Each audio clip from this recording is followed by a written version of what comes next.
Well, welcome everyone here tonight on a very Melbourne evening. The umbrellas are out, it's freezing cold and it's wet. It's my pleasure to be the board chair of Wellways, and many of you will know our organisation. And we're delighted to have you all here with us this evening to canvass some really interesting issues. Before I do, let me acknowledge the traditional owners of the land on which we're meeting, the Wurundjeri people, and pay our respects to their elders past, present and their emerging leaders. And we'll have a formal welcome to country shortly. Let's also acknowledge that this year will be a difficult year for First Nations peoples as we enter the issues surrounding the referendum to be held later this year. Let me acknowledge friends of Wellways, staff of Wellways, fellow board members, and participants in Wellways programs and those people who assist us doing all the things that Wellways does, particularly those with lived experience who are at the core of what we do. This is the Woodcock Lecture, named after Frank Woodcock, the late Frank Woodcock, and established by a wonderful donation from him. And his family have been participants in previous years at the lecture. Of course, it has been in abeyance for the last couple of years for obvious reasons, but we were delighted to bring it back last year. And it's intended to provoke thought, discussion, options, issues of the day. And last year we had a fantastic discussion about lived experience and governance of organisations, and how the voice of lived experience can be in our organisations, improve our organisations, drive our organisations, and make our organisations much more aware. And as a result of that, partly as a result of that, and at the same time, Wellways has commenced a major project to ensure that we absolutely reform our governance, to ensure that lived experience people are a part and parcel of everything we do, in our activities, in our committees, on our staff, in our organisation at the highest levels. And I'm pleased to say that we're coming to the end of that project with announcements in the near future as to the nature of the governance changes that we as an organisation are committed to and absolutely will be implementing, and I think for the better of our organisation as well.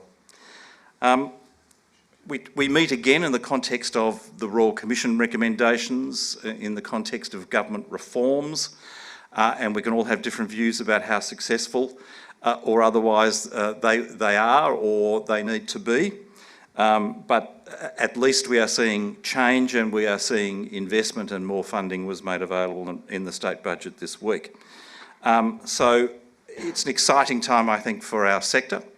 And so tonight we'll be dealing with another exciting issue that I think is really going to engage us all and make us think about what we do, how we do it, who does it, and how we can do things much better. So thank you for coming, thank you for being here. There's been great interest in tonight's presentation.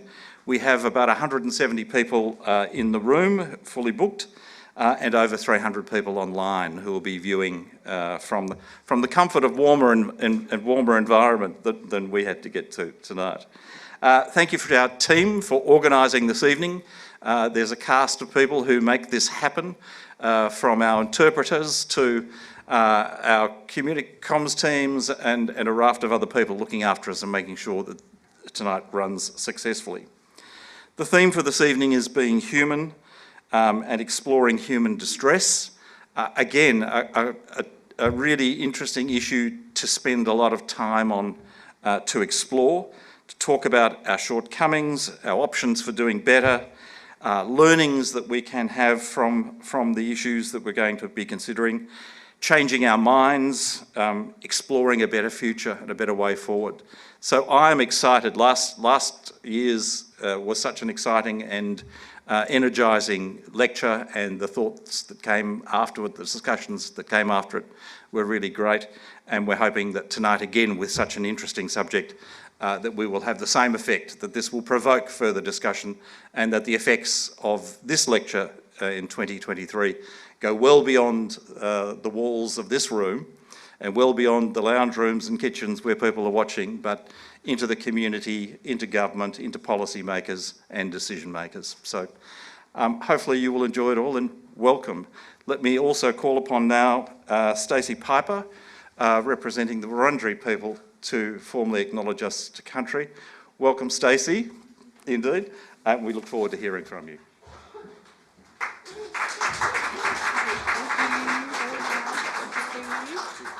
Oh, good evening. Thank you very much.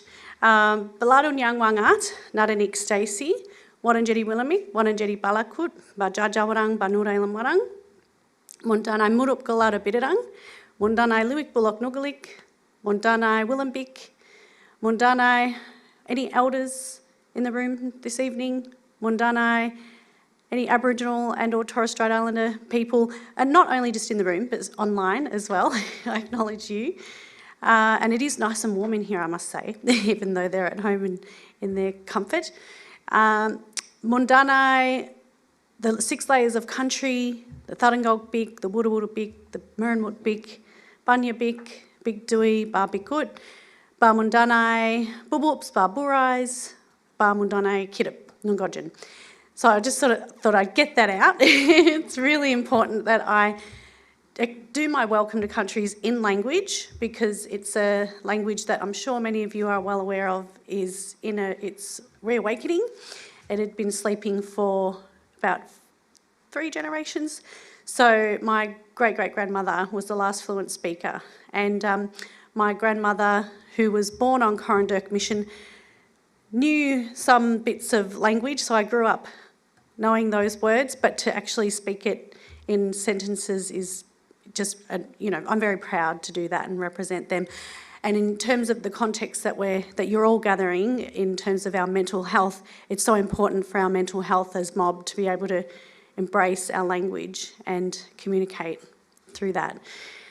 So I basically introduced myself. My name's Stacey. I'm a Wurundjeri, Djajarang and Noongar Warang woman of the Kulin Nation. I'm also Irish. My granddad met my grandmother once Corranderk Mission closed down. She grew up around Hillsville on the fringe of society, so basically, way before the 1967 referendum, which saw us being counted in the census. At that stage, we were managed by the Department of Environment and Wildlife, which is why the Flora and Fauna Act there wasn't an act as such, but it was a lived experience. So that was my nan's growing up and her only knowing. So you can imagine the mental, I wouldn't say distress, but there would have been times definitely of mental distress, because she met my Irish grandfather, had 16 kids, up in Hillsville with no television or electricity.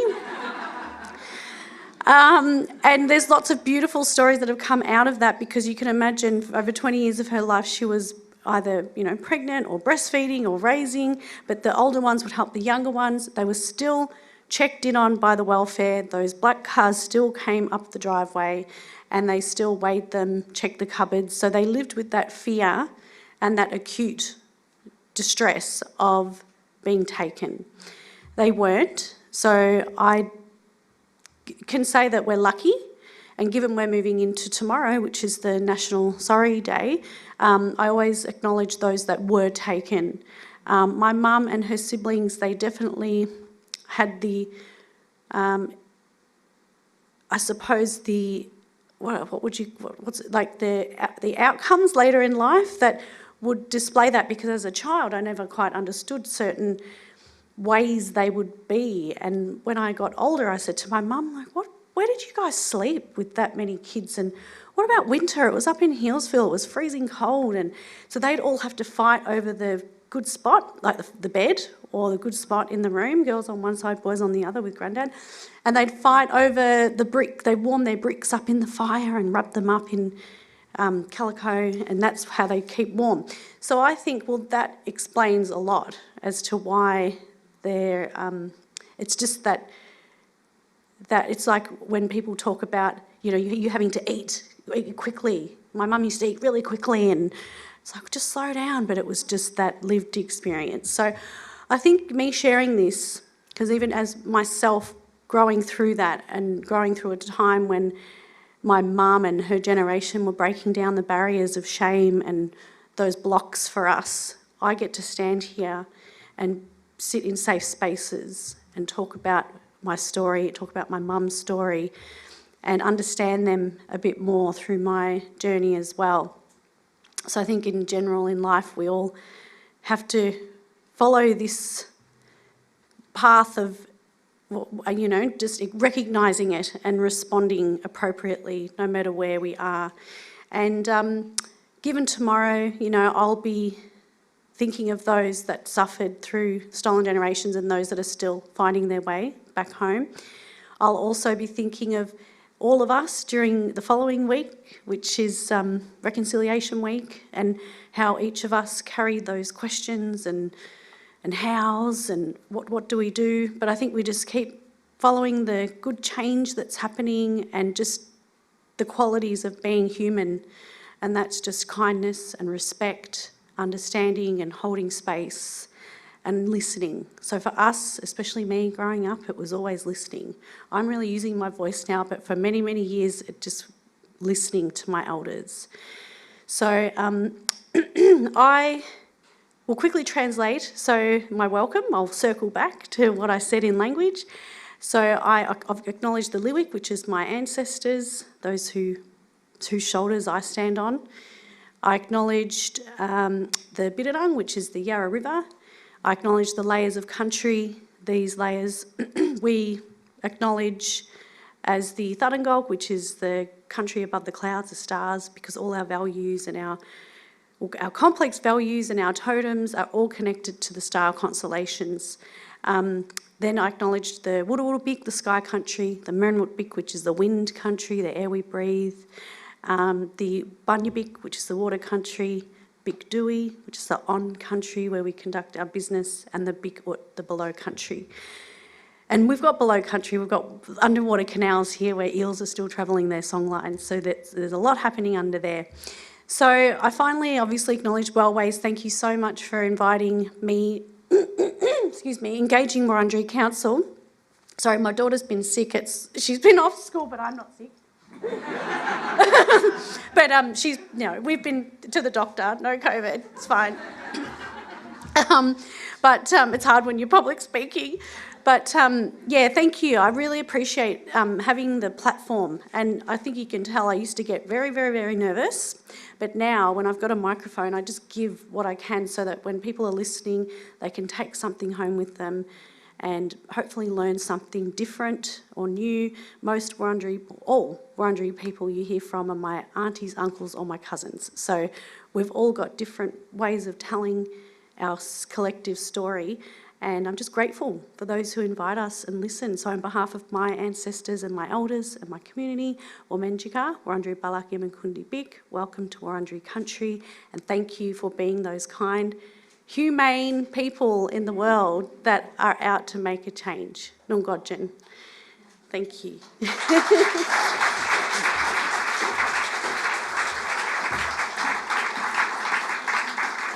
Thanks, Stacey, for that very generous and beautiful welcome. We acknowledge Sorry Day tomorrow, so we know the First Nations people will have a very different view of that. And we offer our best wishes for the rest of Reconciliation Week, which is usually a celebration, I think, of First Nations people and their contribution to our communities. So thank you very much for being here and part of tonight. I'll hand over now to our CEO, that you will all know, Laura Collister. Thank you.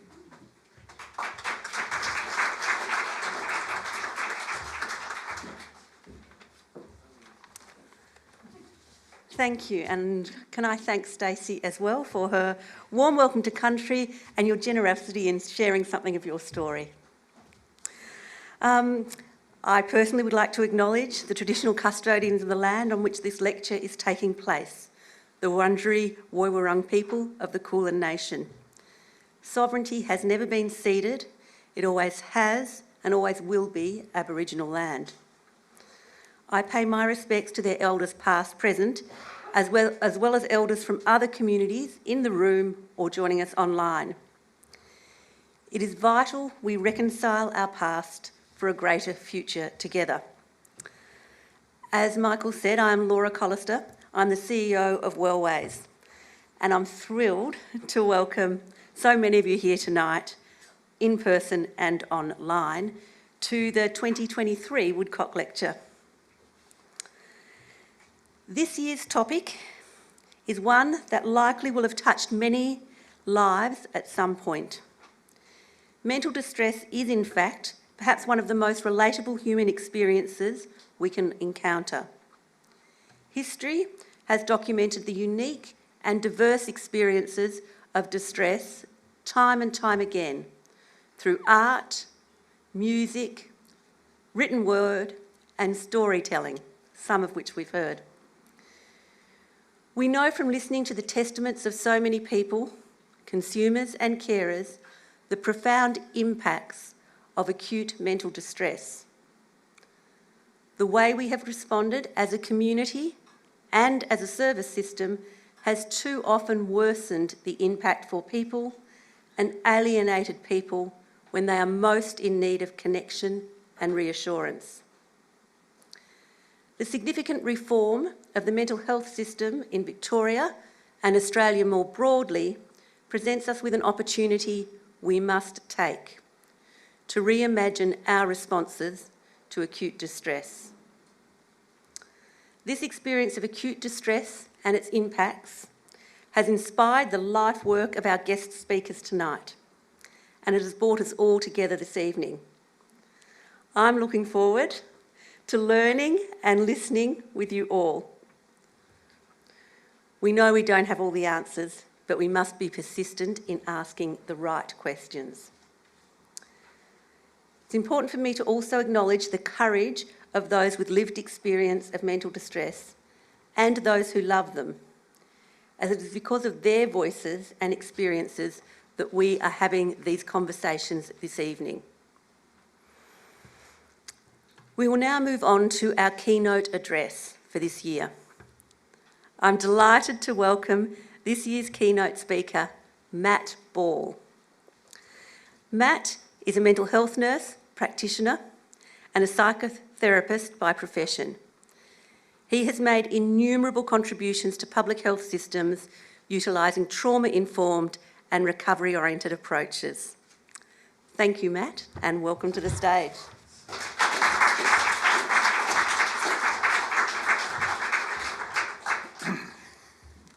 Good evening. Thanks for having me. There's a few things I want to say, I suppose, before I start. But first, I just want to acknowledge the Wurundjeri people and Stacey and elders past and present, but also acknowledge where I'm coming from today, and a lot of the work I'm going to talk about today has been done on Kaurna country and influenced by many First Peoples around this land that we're on, particularly, my mind's gone blank, the Jukkan and Yaru people up in the northwest have had a massive influence on my work, and the Arrington mob through their relationships with the Kaurna people, but also First Peoples in America. So I'm going to talk about this subject tonight, so being human and exploring humane responses to distress. But I just want to name a couple of things. A couple of people have said to me they're looking forward to what I say tonight because it might be controversial. And I've dumbed down my talk tonight. So in the spirit of that, I'm just going to say a couple of things, and what I want you to do is imagine or notice what you're thinking in your mind when I say these things. I don't mind what you think. I don't want to control what you think. I don't want to change what you think. That's what I'm talking about today. So I don't think that the reforms are going to deliver what we need. And I think there's lots of nods in the room if you can't see people nodding. So if we all know that, shall we stop talking about them delivering? Okay? That's the first thing I want to say, and that's thanks to David, who came and told me I needed to say something big. We've also got the support lines, which have been harmful to lots of people. So alongside the support lines, or going out the back of the room, speak to the person next to you if that feels all right. Sit and cry with us. Do what you need, okay? Because that's about listening and hearing the voices and humane responses. Telling people what's available never is about the person who's in distress. It's always about the system. I hope the stories get out into the communities tonight, but I hope that means that we probably see an end to the way we do mental health systems in Australia. And that's not a criticism of any individual in this room or institution in this room per se, but it hasn't worked and it doesn't work. And we have a beautiful community of people all around us every day. And one of the things I want you to imagine while I'm talking is if we got rid of the mental health system over the next 3 years and all the people like me who are paid in it, so there was no funding for it, what would response to distress look like? So you can think about that and make up what you want. Some of you might ask questions or do what you want. Good. The final thing, and then I'll step down off stage and hand over to Helena. No, wait, I've got a whole talk to do. I didn't plan any of this, by the way. The final thing is to say, when we think about asking the right questions, we're not listening. Okay? People will tell us what's happening if we give them space to do it. Each person might need a different environment, a different context, a different relationship, a different moment to do that. But asking questions of people is based on what I want to know, not what they want to tell me. So tonight I'm going to talk about listening, and that is the humane response. Hopefully some of you already disagree with me, and you'll notice that tonight. So, this is not what I thought it was. Hang on. Oh, my slides. Oh, okay. So I want to start with a quote from R.D. Laing. Some of you know Laing. He was a Scottish psychiatrist, of all things. And he said, the therapist must have the plasticity to transpose themselves into another strange and even alien view of the world. In this act, they draw on their own psychotic possibilities without foregoing their sanity. Only thus can they arrive at an understanding of the patient's existential position. Now, I just want to break that down. It feels really important. The therapist must have the plasticity to transpose themselves to the alien world of the other. So I don't need to know what you know. I don't need to pretend that I can know what you know. I'm trying to create an environment through listening for you to tell me, and in that process, you might hear something you hadn't heard before. And that would be about me not asking questions or telling you the answers. But just because I hear that someone lives or has different experiences to me doesn't mean I'm going to go mad. And some of what I'm going to talk about tonight is that we try and create systems for people to all behave the same, because in reflection of your story, mine doesn't have the credibility I thought it had before I started listening to you. And that can feel like I'm going mad. But you won't go mad just because somebody has a different experience to you in the world. All of us in this room, everyone online has a different experience of what I'm saying now. So none of you know what I'm feeling right now. You just have your version of what you imagine I might be feeling as I speak. And just because we understand someone's existential position in the world doesn't mean that we're standing in their shoes. One of the things I hear a lot of about empathy is walking in other people's shoes. You can't walk in my shoes. You can't know my experience. You can only know your experience of me describing my experience. And this all kind of sets up what I'm talking about tonight, about if we think we're going to come up with answers, if we think we're going to come up with treatments, if we think we're going to come up with ideas to make people's lives better, and yet I don't know the experience of the other, what on earth am I suggesting? And these are the challenges I think we have when we think about a human response. Laing was a bit of a legend, so really the whole talk's about him. But what I want to say, another thing he talked about was that the way we attend to each other is the treatment we offer. So within the system, and I'll come to that in a minute, we offer a range of what we call treatments. But for what I'm talking about tonight, we're talking about being with one another is an active process, rather than doing things to people. Treatments that we offer in systems are always done to people. And of course, there will always be a system that does that. But tonight I'm talking about what resources do we have available in our communities, in our societies, within our networks, not to do things to people, but to be with people. So we can think about treatment as the way we treat one another. And if we create environments and we accept that all of us has the potential for good within us, then if we create an environment where someone can be the best of who they are, they'll probably treat me really well. And so if the environment is conducive for both of us to feel safe, to feel nurtured, to feel loved, to feel warmth, to feel available to be as we are, then we'll both benefit from treating each other with that humanity. And those are some of the difficulties I see in the system as we move on. What happens to this connection? Because connection is what I'm talking about. What happens to this connection in the system? And I think what happens is, as we move away from treating one another as mutual beings, we move towards treatments, in inverted commas. I'm not going to do that all night, it's really annoying, isn't it? And what it does is it obscures the connection. So it says that we thought we came here as mutual beings. I trained as a nurse and I really love people and I care about people. I want to do the right thing by them. So I've come here tonight to really help you.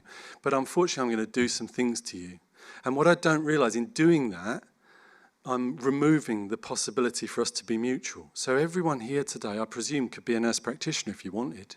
It's just a series of studies you do and placements you do. Or every one of us here could access a nurse practitioner for support. And what we do is we obscure the importance of the connection between the nurse and the patient, or whatever dyad we've got going on. So in the system, the treatments turn into diagnosis, they turn into drugs, they turn into electrocution or ECT, some might call it. They turn into hospital, they turn into psychosocial recovery, which is the latest buzzword, which is a very strange thing because we think of psychosocial recovery as this gorgeous human relational model. But we still need people to have goals. We still need an NDIS plan to justify getting in psychosocial interventions. We still need institutions to grow and bid for funding in order to do this to people. Then we still need the KPIs. Then we need to evaluate it. What are we evaluating, we might ask? So this is what happens to connection. It gets overtaken by these enormous stories. It's very easy to think of big pharma doing that, or blame psychiatry, or and I do those things sometimes, so that's true. It's also easy to blame nursing. You know, nursing's done some dreadful things in its time, individuals under the guise of nursing. That doesn't mean we all have to feel bad and terrible, but we have to acknowledge it so that we can think about, oh, all these actions are obscuring the potential for us to be mutual and human. So I think the system also gives us a limited language, which is about the diagnosis and so-called treatments, I suppose. And I think the intention and goal of the industry of mental health seeks to have a knowing and a set of norms. So when we have a knowing that I know more than you, and that this is what the goal of normal is, then we're not doing mutual relationship anymore. We're creating ideologies of power, we're creating epistemic injustice, we're creating these narratives that say one group is better than the other, or more plausible, legitimate, whatever, than the other. And these are the things that cause the problems in the system. And at this point, the personal is contextualised within a political, government, institution agenda, even just trends of the time, ideologies. One of my least favourite things that's going on that's governing mental health at the moment is the social media world. So if you can get yourself up the social media world, then we'll deliver treatments in response to who's popular on social media. That's not evidence-based care, that's dreadful. I mean, evidence-based care is bad enough because the limits of evidence-based care are what they are. But to start delivering so-called services based on social media popularity is a major issue. And again, it just obscures the possibility for us to be connected, to be kind, and to recognise mutuality. And those words kind of, as I say them, sound a little bit light in the rest of what I've said, but they're not light. So if someone in here today is, you know, we use the word, and it sounds brutal, I feel a bit naughty. If we think of the word, tonight I heard, if anyone's activated, we might use the word triggered, right? It doesn't matter, you can change the words if you want. What we're talking about is that someone's noticed something within them. That's okay. That's okay. We all have experiences. Some people might express that with tears, some with voices, some with anger, some with rage. They're all okay things for us to do. So how do we move away from telling people what to do when they express an emotion in the wrong way in any given setting, rather than waiting for them to tell us how they'd like their response to be responded to? So, that's that bit. What I want to show you then is this is what we think this looks like in our model, and later I'm going to tell you a bit about the just listening community. The person on the left is the person in distress. They've come in, they've got all these stories in the back of their mind, and they articulate that verbally. The person on the right is what I would argue is the current approach to mental health.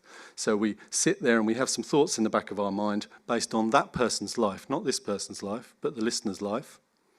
And then the listener decides that they can give advice or guidance to the person on this side. But as Lang told us, we can't know the other person's experience. We can only know our experience of them. And so when they articulate, I know what you mean, or I can help, this person over here, it doesn't make sense to them because they're not talking about the same thing. this person on the right is talking about their life, and this person on the left is talking about their life. And the person on the left thought the person on the right was interested in talking about the person on the left. If it gets gobbledygook, that's intentional. So this is what I think is currently happening in our system. So what do we need to do then? Well, one of the things we need to think about is knowing where we're coming from. What are we bringing? What am I bringing? When I come and sit with someone and I want to offer me as a human, what are the narratives in my mind, the stories that I'm going to layer on the other person, almost regardless of what they say? And for me, these are some of the things that this month, when I was writing this presentation, were in my mind. I'm thinking about liminality. Now, I can tell a person in distress all about Turner and Jackson and liminality and communitas. It won't mean anything if someone's crying about their dog dying, right? So I'm just going to give a few examples. Buddhism's really important to me because it's helped me understand that when I'm harsh or difficult or moving away from someone else, this is my own story inside. These are my own generational stories that make me want to move away from this person for other reasons other than the reasons of the person. Joyce Travelby and Gertrude Schwing are quite incredible mental health nurses who talked relentlessly about human relationship, particularly Gertrude Schwing. She would go and sit next to people in the beds in hospitals in the 1920s and 30s who were said to be catatonic and treatment resistant. She'd take them a gift because she was saying she was being invited into their lives, and if you go to someone's home, you'd take a gift. And then she'd wait until they felt able to communicate with her. So this was her model of nursing. I don't see that in modern nursing. That's not how we do it. And there's a range of reasons for that. But we don't do that in any of our services at the moment. Sit and wait for people to be how they need to be. But those, thinking about the modern ideas of dissociation, I'm going to talk a little bit about dissociotic in a minute. And the modern ideas of dissociation are interesting because they're essentially made up. We've sort of adapted the use of the word dissociation from meaning the physical embodiment of separating yourself off and said that it happens in the brain. So now we've all heard of dissociation and how there's these funny things happening in the brain, and we do brain imaging. We don't really know all this. And it's another distraction that creates disconnection. If any of you have the absolute privilege to sit with someone who's dissociating and not do things to them, you'll see their states changing. People will manage their states in response to the connection and the environment in which they're in, not in response to clever strategies. And thinking about love and mutuality, one of the things, whenever I talk about love at talks in academic settings, people are surprised to hear me talk about love in mental health. I think we would do well to talk a lot more about love, whatever that means, and it means something different to everyone. But thinking about a kind of life energy that we all need to have a flourishing life, that's not about treatments, that's not about evidence, that's about what someone needs in order to feel connected in this life, enough to continue on. So what does that play out with if we don't think about those things, or even if we do? I just wanted to touch on suicide. We think about the puzzle of ethics in suicide, and the reason I bring this slide up is, again, it's a bit of audience participation, although you're not invited to say anything. Just think it. I'm not going to respond to you anyway, because I like to listen to what people say when it's their turn. So when we have someone who tells us that they're thinking of ending their own life or contemplating it or has thought about it, I think a number of things happen. And I think the first thing that happens is that as a human, we have a response to it. And we might hear language in our own mind about whether people have a right to do that, whether it's a choice to do it. I'm not sure why we need to consider what somebody else's rights and choices are when they can or can't do it. But we're going to have a set of stories in our lives that shaped what we as a human think about suicide. So that's going to govern how we respond. It doesn't matter what promotion, what media is out there. Some of this will come from our cultures and our knowledge and our histories and our families and our own experiences. Most of us in the field are going to see ourselves as professionals, and I don't mean just clinical professionals, I mean all professionals. So we're going to have kind of a culture within our professional groups of how we respond to suicide. And that's going to be governed by a range of things. Then we're going to have a kind of systemic approach. So where you work as a professional within which system, the system will have a set of ideas of what's acceptable and what's not. And then we've got to contend with what society thinks.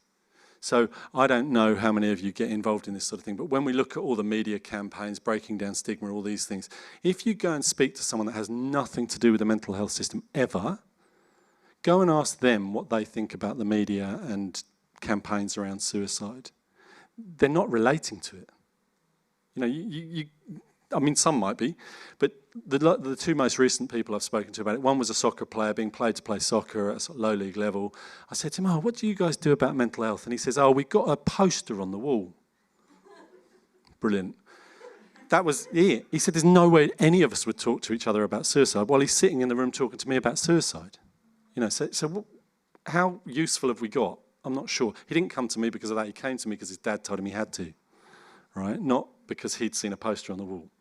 The other one was a guy who does FIFO work, flies in and out of the mines, and I was doing a charity thing with him, and I said to him, mate, just wonder, what would you do if your mate was suicidal? Am I allowed to swear? No, I won't swear. I try not to swear. And he said, I'd tell him to pull himself together and come and have a beer, right? Which on one level is quite nice, right? But he then went on to say, I'd tell him to stop being pathetic, right? So this is a man that goes away, goes to a mine site, and at 6 o'clock goes and sits in his room on his own, right? So how far have we got with our wonderful models? I'm not really sure, but these are all the things that I think happen. And so I'm just sort of encouraging you to think about next time someone tells you that they're contemplating ending their life because it feels unbearable, all of this will be running through your mind, and you're going to select which one of these to prioritise in terms of your response. So, we've just to summarise this, I suppose, we want to move away then from the medical model, and we've developed this thing called compassion-informed, whatever, I'm sure other people have done it as well, but what we're trying to get at is how do we start conversations and relationships with mutuality and humanity? So the medical model, in a very crude way, would have seen people as having diseases and disorders, and along comes the disease and the disorder, we give a diagnosis and we consider risk, and very quickly, if we're not careful, we don't see the person anymore. We just see the disorder and the risk. And that's all about the systems, it's all about the professions, it's all about society's perspectives. So we move towards a trauma-informed model, and I should disclose, I used to teach this, I don't anymore. So the trauma-informed model was useful because I think it was acknowledging what's happened in people's lives rather than what's wrong with them. However, everyone here, I presume, knows some very amateur business about neuroscience and trauma in the brain. And that, if you're not careful, starts to sound a lot like diagnosis. So you used to have a chemical imbalance in your dopaminergic pathways. Now you've got an overactive amygdala. None of us, or no, some of you might, but not many of us in the room know anything about what I just said, other than what you read in a textbook or saw on a 5-minute video. So the problem is then is that we attach trauma and risk to the person, and we stop seeing the person and see their trauma and risk. And if you want evidence of that, just Google after this talk, or if you're bored, you can Google during it. Just Google how many trauma therapists there are in Melbourne. There's trauma therapists everywhere for you, don't worry. Because we've worked out that that's an industry and a business of itself. So what we decided was if we approach one another with love, it might help us to sit in mutuality. And it might just mean that there's two human beings spending times in states of distress, and that might, in some way, if we can start with that at least, protect us from all the other noise in our head of what we need to do. I'm not quite sure how long I've got left. Does anyone know? Didn't check the time. Sorry. If you're on 9, this was intended. It's okay. What time am I finishing? Oh, good, I've got loads of time. Thank you. So I just want to introduce you to an idea called dissociotic. So I kind of tried to set up that there's lots of things getting in the way, they cause us problems, but it is possible to approach one another as mutual humans. However, we kind of probably need to understand a little bit of a reference of why people show up in distress when we think we're offering kindness, right? So I was in a psychiatric hospital one day, and it was a Hearing Voices group actually, and a young guy called Mitch said, can I work with you, Matt? And I said, oh, you can't, because you're not in the right locality. So he said, oh, which hospital are you attached to? So I said, oh, I'm attached to that hospital, right? So this was Friday lunchtime, clever guy. He goes to the hospital Friday evening, tells them that his voice is what they're saying, which they are, threatening and scary voices. They put him in hospital. He says he's willing to go in voluntarily. And all weekend he says, I want to work with Matt Ball, right? So Monday morning comes, I go and see Mitch. Yeah, there's Mitch. And he's telling me that these voices want to kill me and cut my arms and legs off. And you know, in old language, these are command hallucinations. This guy is scared. He's overwhelmed. It's frightening. I don't want to play down the suffering. Anyway, I make him a cup of coffee. I snuck in some caffeinated coffee. For those of you who've been in hospital, you'll know the reference. And we drank from China mugs as well, which was with a voice hero of all things. Anyway, so we we drank coffee, and he told me all about this, and then the psychiatrist came out and said, oh, it's time to come in for your assessment now. And the individual psychiatrist is a lovely human, actually, so it's not about them. It's about the systems and the structures and what we do. Called him in, he went into the room, told the psychiatrist the same thing, and she decided he was a risk to people. Okay, so he gets up and kicks the door and pushes the table over, which swiftly gets him into the seclusion room, right, in the secure unit. So they asked me to leave, of course, because I'd been difficult and caused all this or something like that. And then 4 hours later, they ring me up and ask me to come back, because he hasn't stopped shouting that he wants to speak to me, right? So I go back, and I'm in the room with him and a nurse called Sophie, and we're chatting to Mitch, and I said, "What, Mitch, your voices are telling you to kill me. Do you want to do that?" And this tear rolled down, some of you have heard this tear rolled down his cheek. He said, "No, that's why I came here, because I want to hang out with you. My voices are saying all this, but I wanted to be here with you." So I said, "What do you want to happen next, Mitch?" And he said, "I just want a hug." So the three of us stood up and hugged, and he sobbed and he sobbed and he sobbed.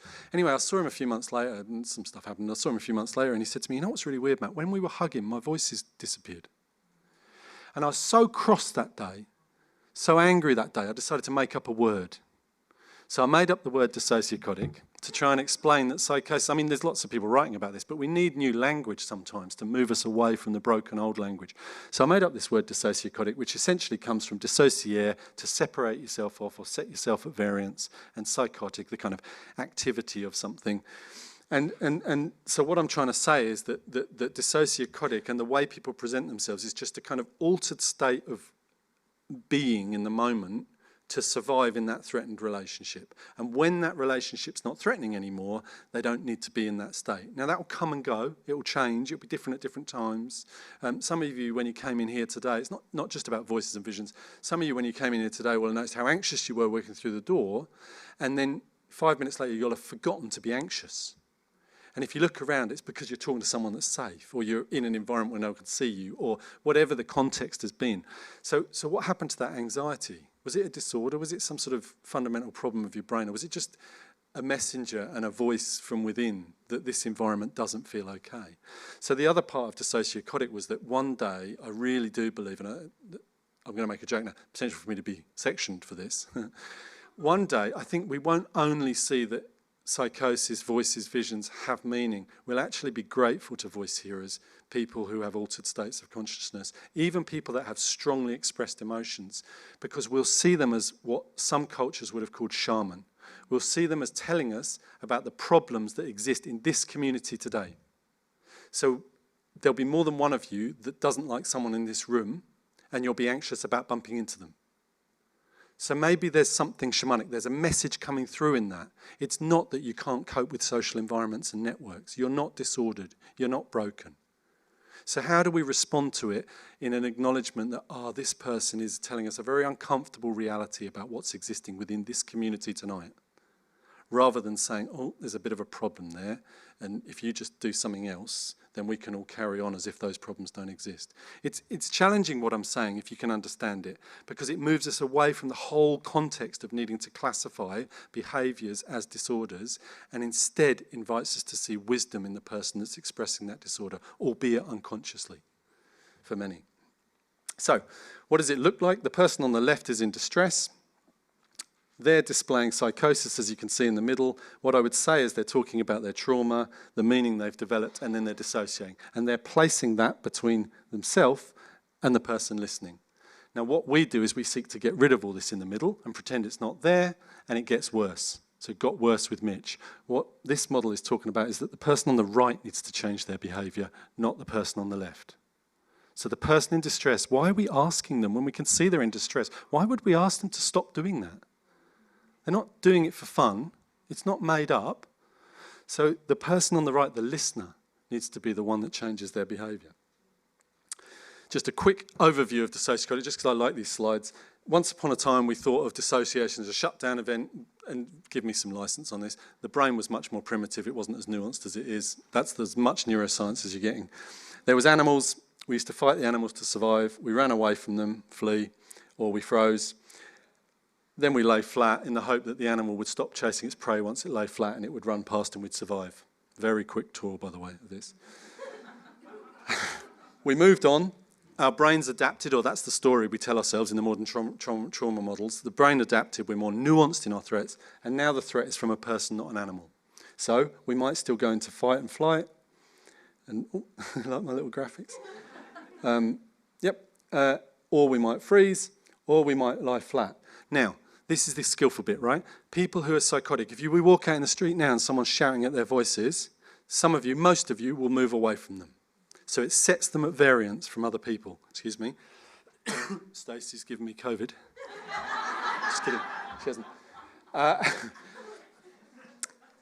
So if we lay flat, if we were scared, and another way of being scared was to sit quietly in the room. What we're scared of is people. They'd come and see if we were okay, because that's what humans do. So what I'm suggesting is that dissociotic is a busy, active way of keeping people away from us. That's all it is. And if we can shift our thinking about that, then we can understand, oh, this person's fearful of something. Let's not try and change them, because that's why they're fearful in the first place.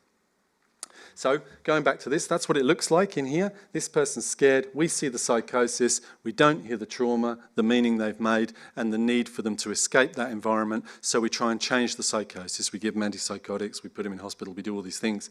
And yet there is a plethora of models that are based on human relationship that we know people would say they feel less overwhelmed, and the display of the overwhelm is different to what it was in other environments. Just think about soteria, for example. Lauren Mosher's work, 8 years of study, shows us that people, about 90% of the people that went to this hospital, went to this home, run mostly by volunteers and students, often with people with lived experience, didn't need medication for first episode psychosis, whereas the other group did need medication when they went into hospital. But actually the outcomes were slightly better for soteria at 2 years, 5 years and 10 years. So what does that tell us about creating the context of human relationship and not trying to change people? They did this thing at soteria that when you first went there, they did a vigil. And that was really about sitting with people and allowing people to be. And then people weren't so psychotic. You know, and then they could go back into being psychotic if things were overwhelming. And we could have more vigils. So what I'm saying is that when we create environments and the interconnectedness that comes through a sort of loving relationship, when we haven't got goals to change people, it reduces the need, or it negates the need for the psychotic state to exist. You don't need to take photos, you can have the slides afterwards. So it negates the need for the psychosis to exist.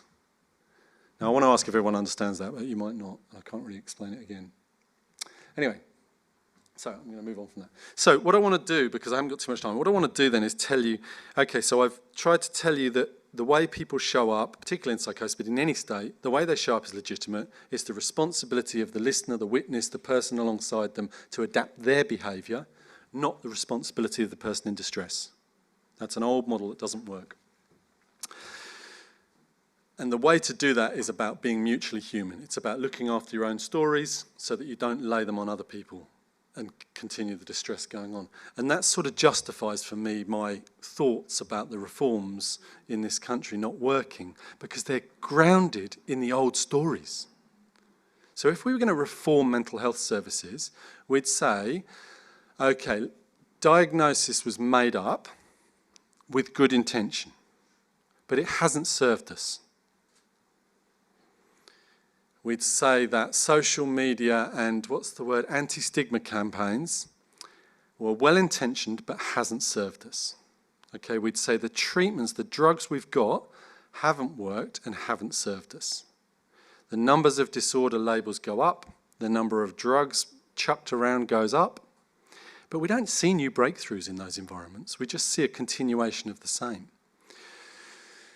So if we really wanted reform, we would be really radical, return to the roots of human distress and the mutuality of all beings and say, we don't know the answers, let's start again.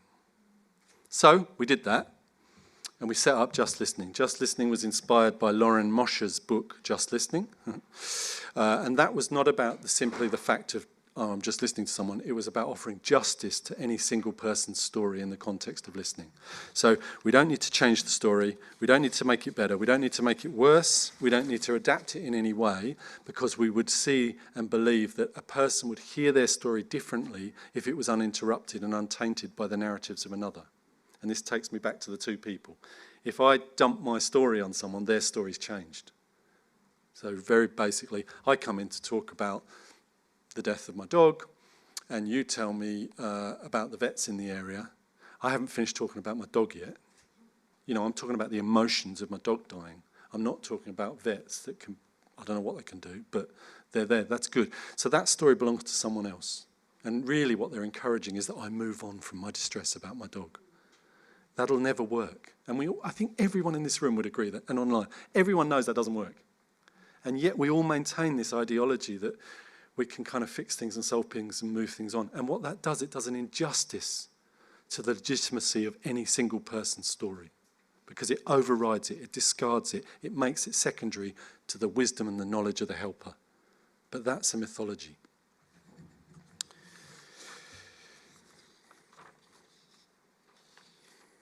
It's really interesting doing this talk. One of the reasons I wanted to do it so much was because Eleanor Longden gave this address in 2017. And if you haven't watched that talk, I'd go and watch it. And if you don't know the significance of the movement of which Eleanor was part of it, I suggest you go and look at the Hearing Voices movement. They're saying way before me everything I'm saying now. And yeah. So, what is just listening about? Very basic principles. You will listen with the intention to offer justice to a person's story. That's your role. So tonight when we've finished, or in between things, if you want to comment to someone, when someone's talking to you about what I've said tonight, maybe someone's annoyed about it, maybe someone's happy about it, maybe someone's laughing about it, crying about it, notice the stories in your mind of what you want to say to them, and don't say them. Let the person have that moment to themselves. It will be all right, I promise you. And if it's not, send them to me and I'll listen to them. Focus any responses on the story of the person you're listening to. If you stop and pause and think about how you're going to respond to someone who's telling you a unique, beautiful story of living, whatever, your words aren't going to be relevant to that story, other than your agenda. Resist the urge to fix. Our system is entirely about fixing. It becomes about economy, it becomes about government, it becomes about agendas of drug companies, it becomes about everything that is wrong in our communities that create the distress. And yet we try to fix people to believe back in line with what's wrong. So when you want to fix someone, just remember to be quiet for longer. That person will resolve their own stories. It might not look nice and feel nice and be yummy, but they'll work through that moment. And they might be in another moment that's distressing. Stay there with them. Sit longer, listen longer. This was our risk assessment when we ran this project. And then slow down and be aware of your thoughts and intentions. If you're going to deliver a service that's about fixing people, tell people, I think I've got the answers to everyone's problems if they only listen to me. All right? And so if you come and see me, I'm going to tell you the answer to your problems. Good. I don't think you'll have many takers. So what was the Just Listening Project? Well, the Just Listening Project was a community where we wanted to offer a genuine alternative to ED. It's a big fashion to talk about alternatives to ED. I don't think there is many in reality. I think there's versions of the same. I think we take the same people from one project and put them in another one and say it's going to be different. But unfortunately, the tools are the same. The contexts are the same. The systems are the same. The professions are the same. If you take the Safe Haven model, it's very interesting. I went to visit it very soon after it started, because it started in the town where I'm from in England. The safe havens in this country are not, I tell you, not the safe haven model from the UK. And yet we've funded them on the basis that they're the same. So what we should be doing is being honest and open and saying, we've stolen the name of something and it looks a bit like it, and we've convinced someone in power who's got money to fund them. And now we've got about 30 across Australia. That's okay, they might work, but we're kind of doing something weird and being a bit deceitful. I'll tell you a story about the safe haven, actually. The one I went to. When you got to the safe haven, the one I went to visit, you had to stand outside and be spoken to through a camera to see if you're allowed in. That's how different things are from... I mean, it wasn't all like that. Some of them weren't like that. But it's just funny to kind of actually go back to the origin of these things and go, are we doing what they're doing? Because we're using the evidence from there, but it's not the same. The one I went to, there was no peer workers. So now they're all peer-based. So that's, I think it's a good thing. They got peers in them now, but they weren't. So it's really interesting to see how we adapt these models. So what we wanted to do was say, well, okay, we haven't got any money. Someone very kindly donated us a building on the understanding that we offered some free services, discussed over a cup of coffee in North Adelaide. And And we had to come up with a model. So initially we were going to open this project, we were going to train volunteers, they were going to come and listen to the community in any states just as an alternative to going to the emergency department. Two things we were told: there won't be enough community members that want to do it. The other thing is, what about risk?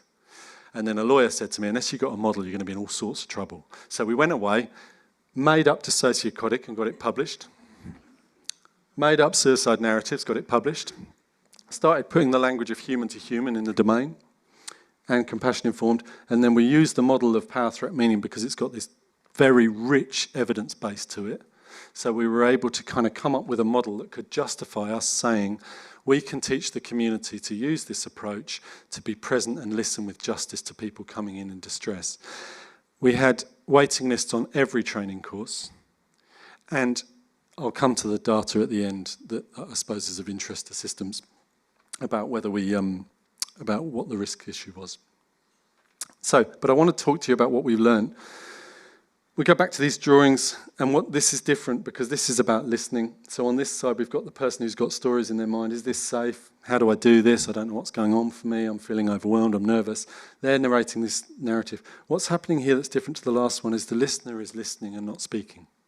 So they've probably got some similar things in their mind. And we've intentionally included difficult things like you might be bored listening to someone.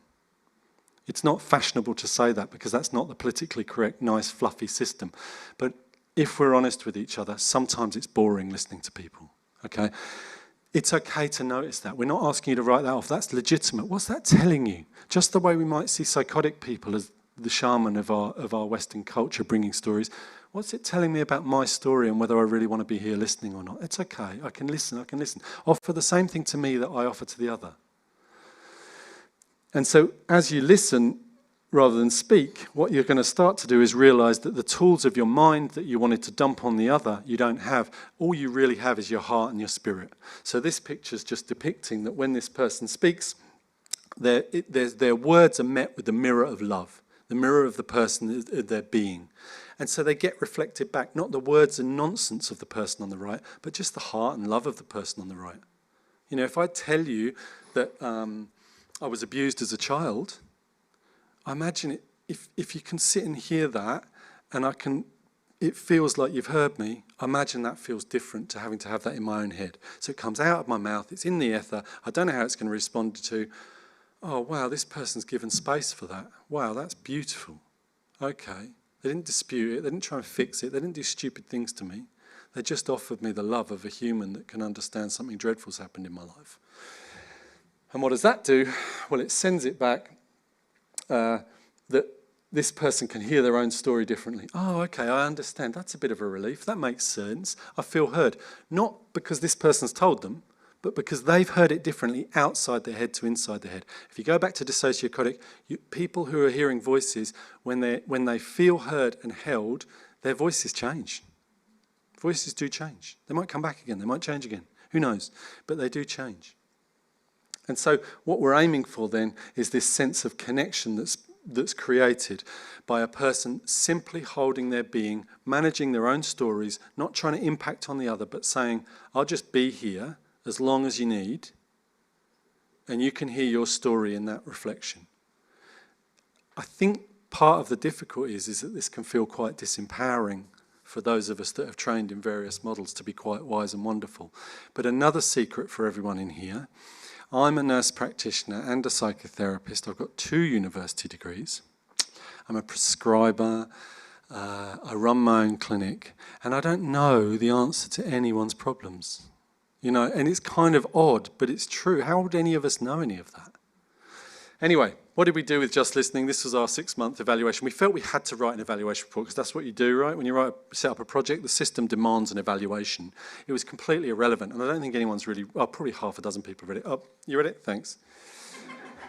So just to give you a snapshot then, so I'll summarise. What we were doing, took community, they were given half an hour listening in a group. Then they listened to the public for 3 hours, up to 3 hours, whoever came in. Then they were given half an hour group listening again. So we offered the same thing to the listeners that we offered to the public. And then us as a leadership group, me, Bernie and Rory, we were offered the same thing where we were listened to as reflection as well. So everybody had the same model. No disciplinary process. If you listened to someone and you moved away from listening and started giving advice, you're invited to come back into the group and be listened to. What was that like? How did it feel that you offered something to someone and did something else? And of course, what you notice is people regret or feel sad or hopeful of the future of not doing that. So the model was offered to everyone, the CEO, all the way down to all the volunteers and everyone in between and all the public. Only one model. What we found was we had 215 visits in this 6 months. We had 60 volunteers certified, 41 of them were active and busy. One of the problems we had was that volunteers wanted to come more regularly than we had availability on the roster. So sometimes we had like 7 or 8 or 9 volunteers and only 2 or 3 people would come in. What that told us, and we didn't realise until afterwards, was we should have been counting the volunteers in the numbers because they were getting equal value for being there to what the people that might come in from the street were. We offered 106 supervision hours in 6 months in this very small project, which was just beautiful. Every single time we opened, there was this group supervision at the start and the end.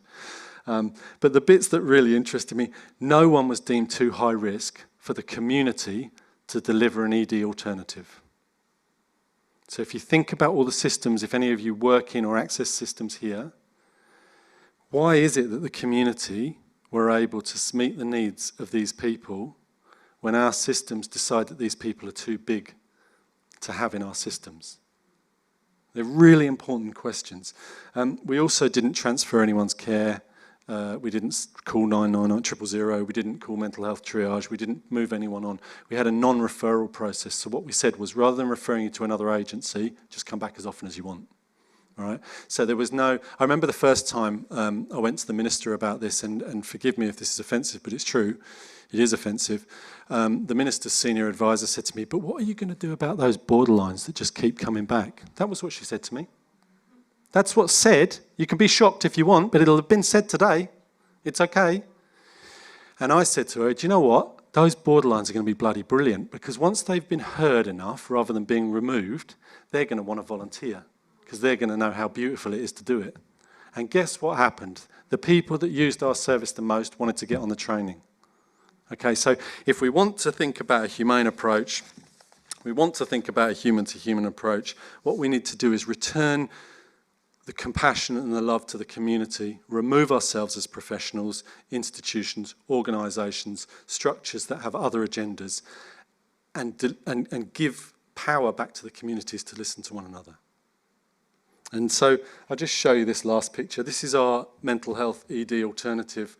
The people that bought the building for us, when we turned up, this big smiley sun was on the front. And I had this little feeling that it was a bit irresponsible to want that. Anyway, they got a local artist to repaint it in bold. So they sanded back the floors, so we had really beautiful Jarrah traditional wood floors. You know, it's not just about those simple things. However, those acts of consideration of the other go a long way when we're trying to think about mutuality. I like to walk on nice wooden floors, as do the people coming in distress. It kind of seems like such a little thing. Whereas the opposite of that is that one of the big NGOs in Adelaide, and if anyone's watching and knows you'll know the one I'm talking about, it's this enormous building on one of the main streets, and you walk in and it's really confusing because they've sold out the coffee shop and all these services out down the bottom. The lifts you have to follow. If you push the button, then it tells you what floor you're at and what letter lift to go in.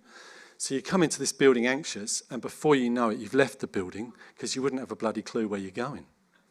So creating environments that are normal to people's lives, as well as treating each other as human beings, is, I would argue, the answer to a humane response to common human distress.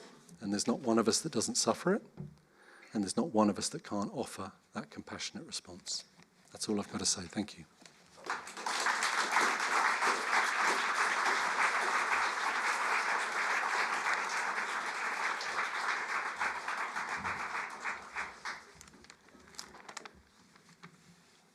Thank you so much, Matt. That was thought-provoking, it was powerful, and provocative, I think is what I'm going to say. Provocative in a way that I think we're all going to leave here today really reflecting on the systems we work in, how we work, what we bring to our interactions, and the power of loving connections. Our next speaker is Helena Rowan Feld. She's a lived experience researcher undertaking her PhD. Her research explores the experience of mental health crisis and formal mental health crisis responses. She holds a master's degree in social work, forensic mental health, suicidology and mental health practice, and has over 20 years' experience working in the mental health sector. And her academic, practical and lived experience informs her knowledge and skills base in qualitative research. You're very welcome, Helena.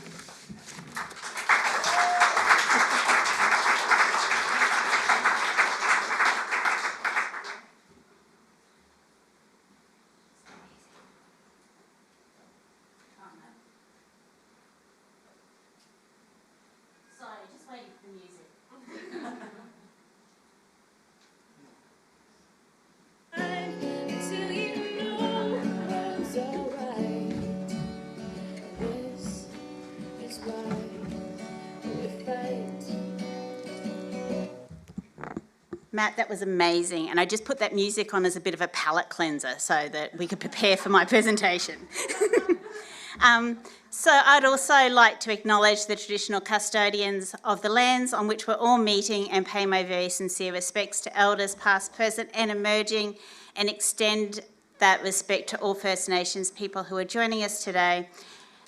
And I really wanted to acknowledge the connection to the spirit of the country and recognise that these places were places of learning and connection for thousands of years, and beneath this building and the concrete there lies ancient history and wisdom. Thank you for the honour of speaking today, and I'm feeling a little nervous because this topic feels like it matters. So I'm going to take a breath and invite you to do the same as we enter this space together. Tonight, I'm going to be talking to you about our darkest places, our experiences of crisis, and also the sacredness of meeting people at that edge. As someone with my own lived experience of crisis and accessing crisis services, this experience is familiar, and maybe I'll share a little of my own experience. We'll see how we get along together. For now, I'm going to take you by the hand and share with you the stories that people have shared with me, their stories of crisis and of accessing crisis care. And this presentation represents their voices and their stories.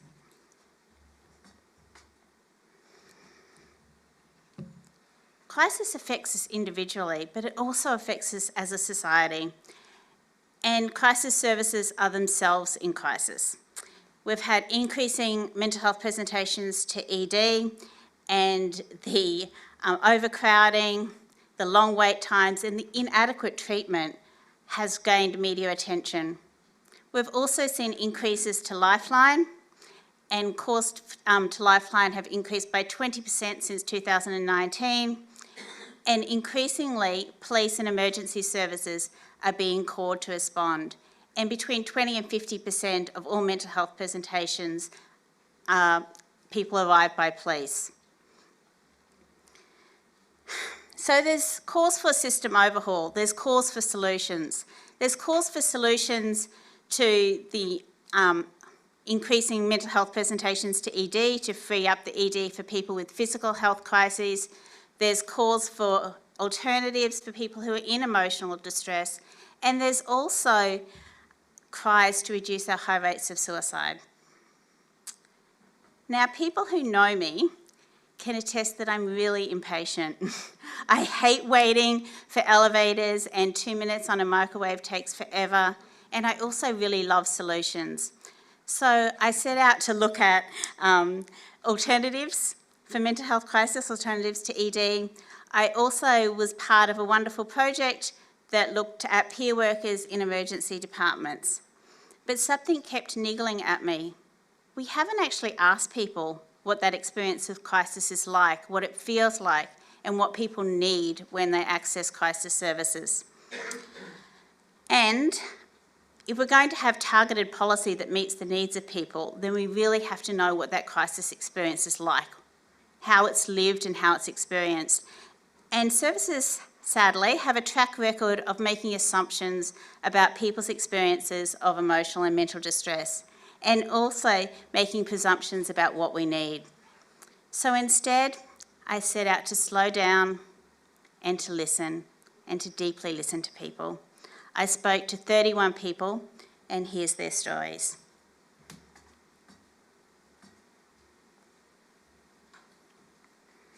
I do feel desperate and really need help. This is life and death. You're very alone. Your heart pounds. Your head pounds. You feel scared. You feel sad. You feel real sad. You feel destitute. People talked about their desperation and the seriousness they felt about their situation when they reached out for help. And for people who did reach out for help to services, they reached out because they were trying to save their own life at that point. Crisis involved experiences of overwhelm and powerlessness, uncomfortable bodily sensations, spiritual and existential questioning, a loss of connection to self and identity, distressing thoughts and disorientation. And for each person, their crisis experience has reached a threshold where living with the emotional pain felt unbearable and almost impossible, reflected in feelings of fear, self-loathing and shame. Suicide was a way of escaping the unbearable pain that life embodied. The emotional pain and level of distress were often unspeakable. Crisis is something that is lived, not talked about. And yet we expect people to articulate, get chatty and reach out to services. People described the need to express their distress in a manner so that others could hear them and so that they could make visible what was happening inside.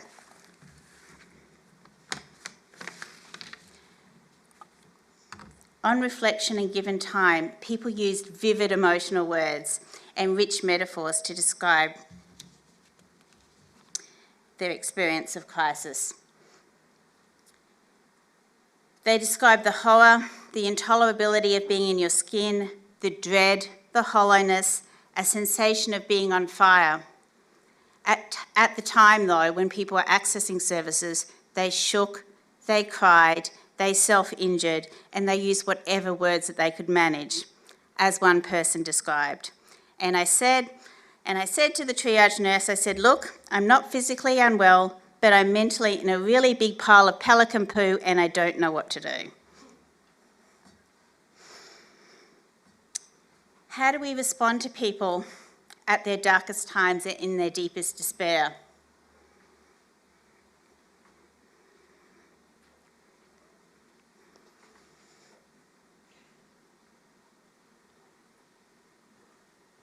And he said that I was a waste of his bed space, and he wished he had a heart attack patient instead, because then he'd know what to do. He did not know what to do. Commonly, crisis responses in ED were experienced as dismissive, delegitimising and dehumanising. Generally, there was a perception that ED staff didn't know what to do, and EDs were seen as serving a really good function if you're unconscious, if you're bleeding, if you've got a broken bone sticking out, if you've got a diagnosable disorder. They know exactly what to do. They're not set up for people in emotional pain. And people describe feeling like an imposition, feeling unworthy and being left alone. They describe staff not talking to them, not asking them why they wanted to kill themselves. Instead, they came in, took their blood pressure and waited for the medication to take effect. People also talked about the difficulty in accessing care. They talked about having to prove that they were suicidal, and they talked about being turned away. At best, ED was described as a band-aid response. It was temporary, where people were held for a short period of time and sent home. And staff were seen as being simply too busy to care. Many people arrived at the ED involuntarily, and experience with police was variable. to being handcuffed and treated like a criminal, to being treated with kindness. Sadly, people didn't always have high expectations of police, but they did have high expectations of ambulance services. And when ambulance services did not treat them with kindness, this left a jarring impression.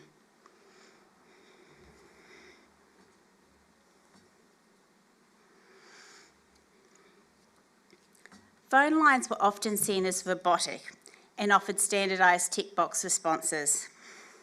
But there were also examples of people really listening and acknowledging their distress, validating their emotional pain. There were also examples of individual staff at ED who responded with humanity, like this response.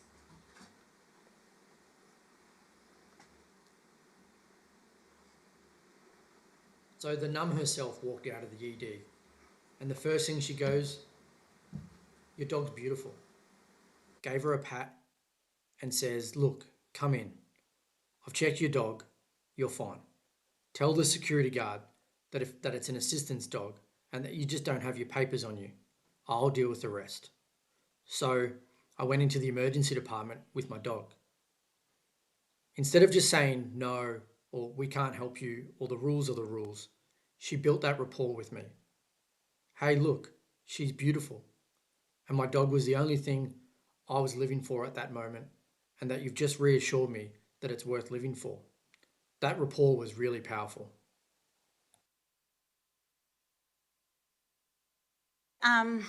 The power of crisis alternatives as well, that really held a place of emotional holding, gave time, really listened, and were there with somebody at that edge, offering embodied practices and ways to release big emotions. So regardless of whether the crisis response was within an ED, on a crisis phone line, or a crisis alternative, it was the quality of the connection that really made the difference, and the ability to provide validation and a place of emotional safety. Both negative and positive experiences of crisis care had lasting impacts on sense of self, safety, and future help seeking. People talked about being too frightened to ask for help again, being alone in their experience, and losing faith in others to care. For many people entering ED, the experience of being involuntarily forced into hospital and the experience of restraint left a long-lasting negative effect.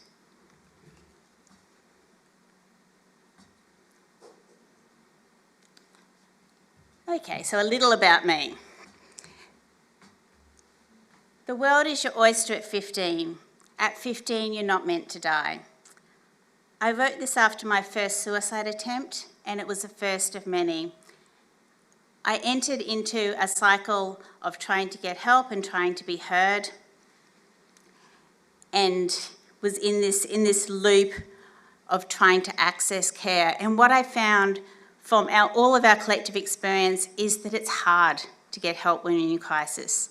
And when you're in crisis, it shouldn't be that hard. It should be the simplest and easiest to get help. And today we have mental health services that report to work from a recovery-oriented perspective, trauma-informed perspective, a person-centred perspective. And yet, at that very point when people are in crisis, at that very spot, the response is more of a roadside, patch you up and off you go style.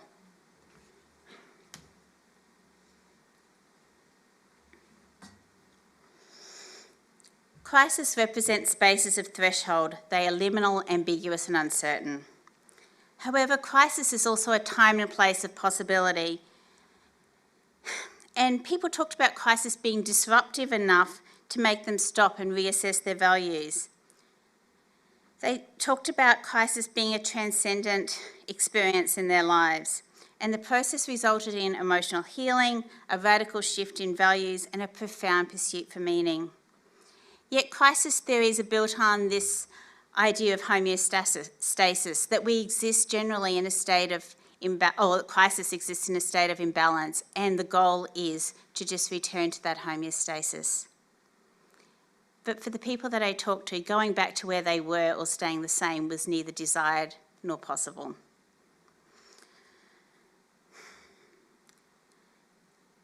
And crisis theory is rarely applied in psychiatry, and it does have its limitations, but one thing it does have as a strength is that it really values the impact of social adversity.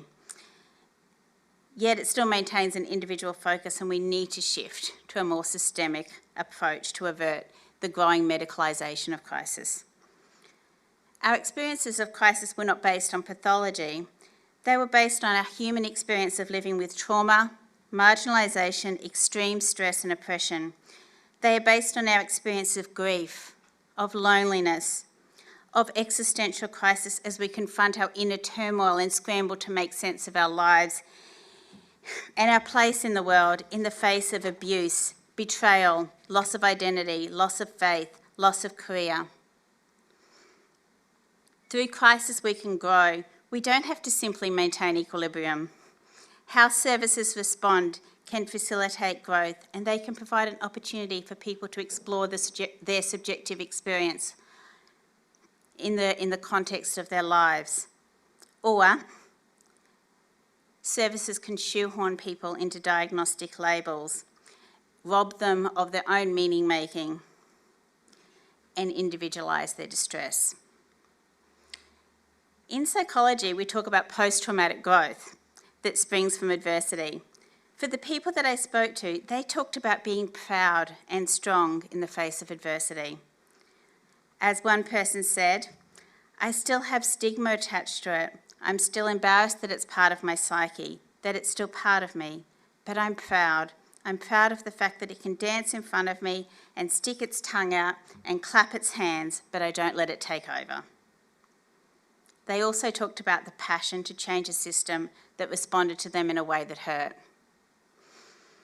They hold deep wisdom and an embodied wisdom about what helps and hinders when we're in crisis.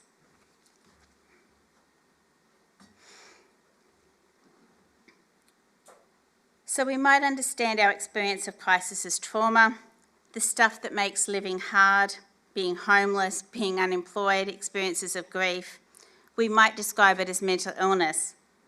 Ultimately, crisis was perceived as part of our human experience, often understandable within the context of our lives, but hidden, fraught with feelings of shame and fear. And we have a system of social rules about how and where we can speak about our experiences of crisis and extreme emotions. You know, we shouldn't talk about it at work. At work, minimising our distress is applauded, and there's an unspoken rule: to be human is to pretend we are fine. There is a mismatch with what we want to say and what we feel permission to say. We live in a world where cognition is celebrated and campaigns are urging people to speak up and talk about their distress, and there's an expectation to express our crisis with words. Yet we're also celebrated for our silence and our stoicism. And crisis by its very nature causes dysregulation to our nervous systems. If trauma and attachment with our early caregivers were also a challenge, this too compounds our ability to use our voice. Crisis is a human experience. It is a house that we enter that is familiar. It has many rooms, but many are dark and hidden. Shame, embarrassment, secrecy, even the code of acceptable language and the parameters that we can speak about in relation to suicide have infiltrated even our most intimate conversations. Brené Brown says, "What separates us as a human species is our need to be seen and heard and loved." Reminds me of Matt. And our need to see and love others. It is our inherent human need to connect, to know that we're not alone, and to know that our experience is not unique and that we are like others. As one person said, you know what? Every person wants to be heard. Every person wants to be seen, don't they? I mean, that's what it boils down to.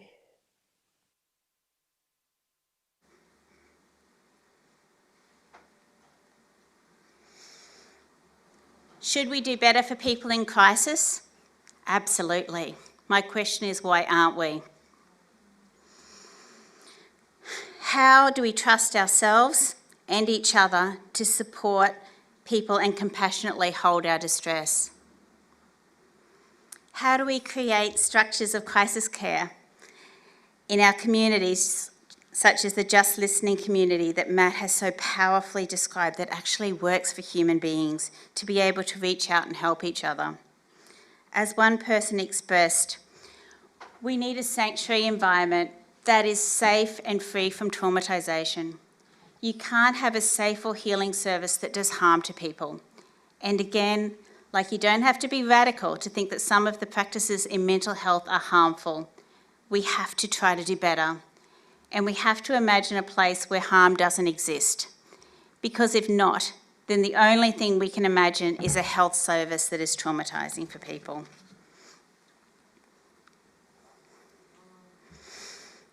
We cannot keep responding the way we have been.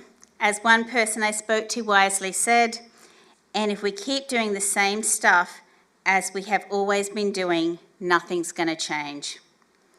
We have to be serious about making change, and I have faith that we can do better.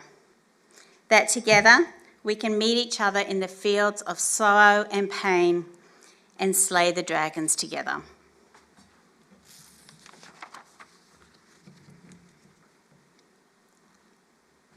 It's time for some music.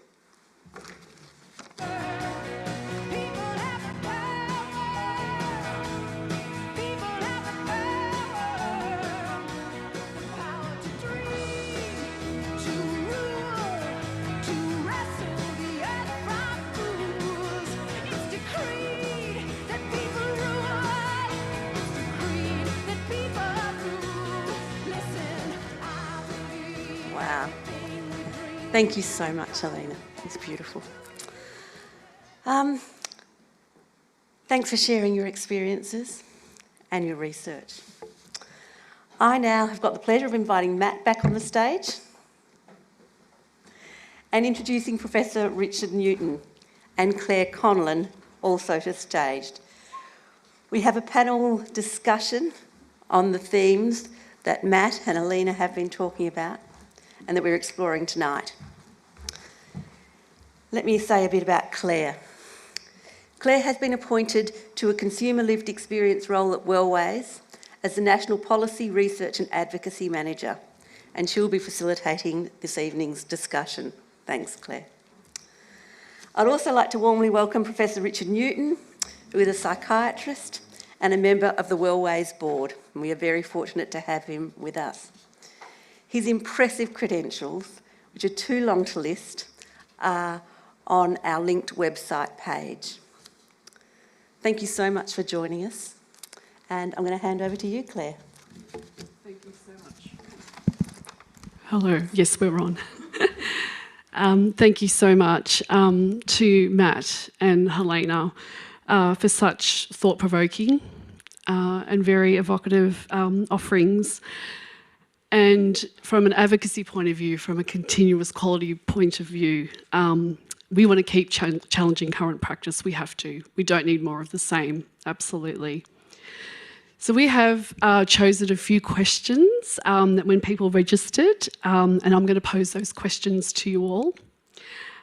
There will actually be many more that we will not get to tonight, but we will encourage you all to put forward your questions. So if you're online, you can pop your questions in the chat.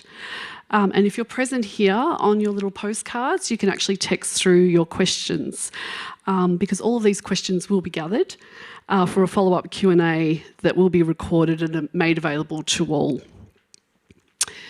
I would like to firstly invite Richard to hear your response to what you've heard from Matt and Helena tonight.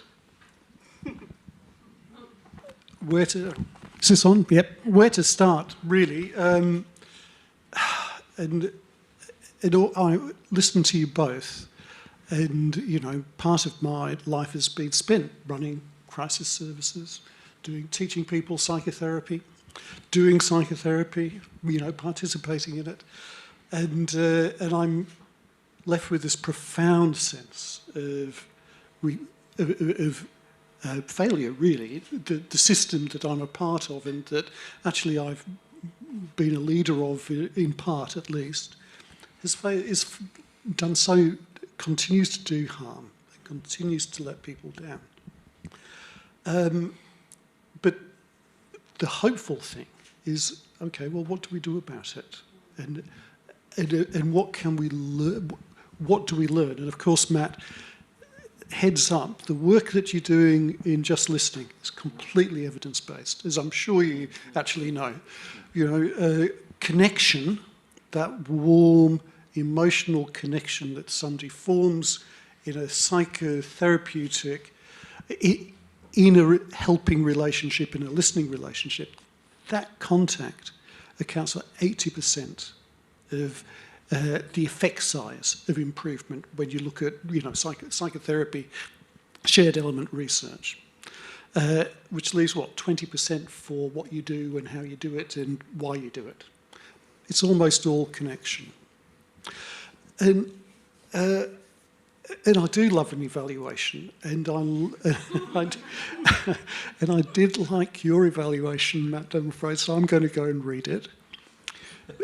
One of the things that I want to talk about is a bit more about that. But Helena, I think Laura said that I've got a lot of credentials. It just means that I've been around a long time. You accumulate a CV.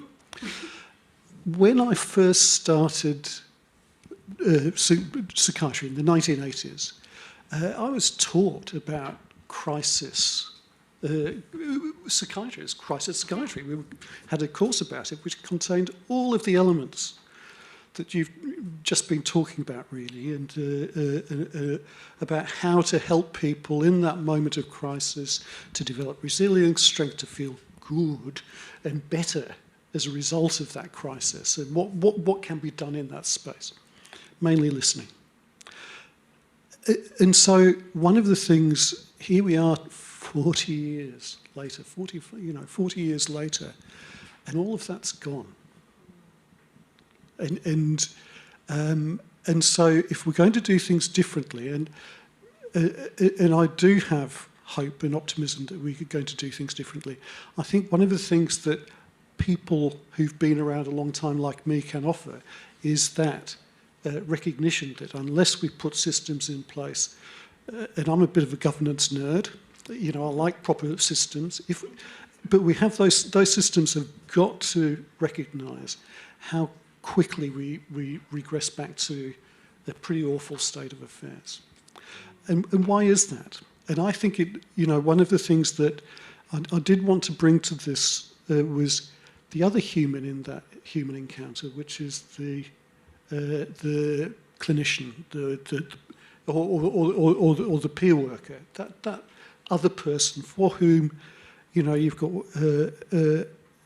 this is their job, and people who work in that crisis setting or in a psychotherapeutic clinic of any kind, they will see, you know, there's one person for whom this encounter might be an important part of, you know, have life and death importance to them. The other person in the room is somebody who's doing this in order to get paid, and we'll see 5, 8, 10, 12 people a day who are in this circumstance, and we'll do this day in, day out, and we'll often connect with people at a moment when that person is in one of the darkest places that they've been in. And we'll be responding with fear and anxiety and distress and anger. And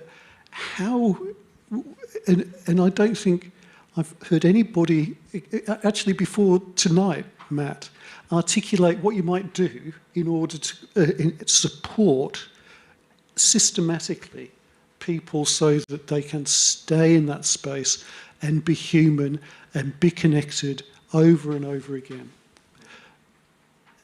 And what you were talking about was, you know, I think you had a ratio of, you know, like I said, I'm a governance nerd. I think you had 2 therapeutic encounters with the listener and a speaker, to 1 hour of listening support. How important is that? What a recognition of... That's what you need if you're going to remain human in what's actually a desperately challenging and difficult space to sit in, day out. I've had the privilege of being with many clinicians who can do that year in, year out. But actually they're extraordinary, they're really unusual. And we can't expect the world to be full of people like that. So we have to find a way, as you were articulating, about how to support people and create a space in which they can be refreshed and supported so that they can stay human in that space. Thank you. Did either of you want to respond? Well, what I heard, which is my agenda, is that you're now going to advocate as a leader in the system of reform over here that we do things differently. Always. But, yeah. And I sort of say it jokingly, but I think, listening to what struck me was listening to the audio recordings of the people in your research. And I suppose I would go back to what I was saying. Listen to what people are saying and notice what it does to you, because that'll denote how you respond to it. If you feel responsible to cure someone, save someone, make them feel better, I guess you're not really going to listen to much of what they say. And that's the dilemma for me, is how we do support each other and ourselves to allow that wisdom that we hear in those recordings to continue coming out. And there's one other thing I wanted to say, is that it's really important to me. I don't want to do any harm with anything I say tonight, so I know I said controversial things, but I don't mean that from today anyone needs to go away and feel shame and guilt and badness about how they've behaved in the past. I don't see any value in that. Don't lick your wounds in the space of other people's distress. There's no value in that. There's a choice every time we come into relationship with people of how we behave in the future from now on. And that's what reminded me of what you were saying, so thanks. I think as I heard your reflection, there's a couple of things. I think I felt saddened a little bit that we hadn't really come that far, and that we have wisdom that we've let go of. But I also know that there's good intentions there, and good intentions aren't enough, but they're a start. And I also think that, from the conversations and the presentations tonight, there's a real curiosity about our distress. Like, how can we stop and pause and just be curious and really listen to that distress and really see value in it rather than trying to change it? So, have we overcomplicated this? And when we talk about why are we not listening, why are we not seeing? To me, listening to you all, it seems about getting back to those basics and about that human connection. And I know that, the one intervention that often was universally missing as you're sitting in an inpatient unit was any person willing just to sit down and listen and just be. Yeah, I think some of the settings are the problems. So I think I'll just grab it because I can, right? But just interrupt me. I think that if we continue to see the mental health system looking like the mental health system looks, you go for appointments here or you ring that phone number. Those are some of the problems as well. So how do we, when we live down in Torquay, how do we deliver services on the beach, in the water? Because what we'll quickly find is that those aren't relevant to doing things to people. So I remember working with a guy in Cornwall who, he came to see me for therapy one Friday afternoon, and then awkwardly we surfed together, a mile down the road, and I paddled out and there he was surfing, and then as I paddled in, he's there with no shirt on, and then I'm getting undressed, and it kind of really, oh look, we're quite similar really. So how do so we delivered the psychotherapy in a room in 2 chairs in a doctor's surgery, I wonder whether it was more useful to hang out in the surf together. And I'm not suggesting all therapy and mental health interventions are in the surf, but I think, just thinking about what you're saying, how do we move away from even the rigid structures of where we meet and how we meet? That's always a question for me. I think we've got a narrative that does a disservice to the community where we say that we can't and we're not capable of supporting each other. I think there's so many messages that we have to call lifeline or that we have to reach out. And I'm not saying that they're not valuable for some people, but as a community, we can support each other. And I think we used to.